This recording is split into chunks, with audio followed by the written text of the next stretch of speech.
الا الی اللہ تصیر الامور، خبردار اللہ تعالیٰ ہی کی طرف سارے امور لوٹتے اور پلٹتے ہیں، اللہ تعالیٰ کی طرف۔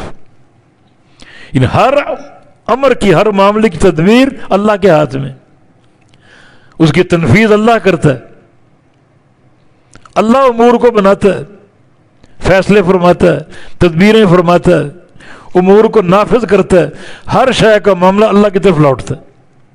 جیسے ایک مقام پہ فرمایا الیہ یرجع الامر کلہ، اللہ کی طرف ہی سارے امر لوٹتے ہیں، وإلی اللہ ترجع الامور، اور صرف اللہ ہی کی طرف سارے معاملات کے، سارے امور کی تدبیر لوٹتی۔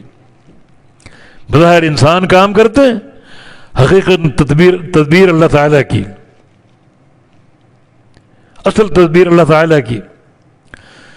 تو پھر اللہ تعالیٰ کا خوف ہو اور اللہ تعالیٰ کی تدبیر کے تعلق سے انسان یہ کوشش کرے کہ میرے حق میں اللہ تعالیٰ بہتر سے بہتر فیصلہ فرما دے، اور وہ بہتری اللہ تعالیٰ کی شریعت اور اس کے دین پر قائم۔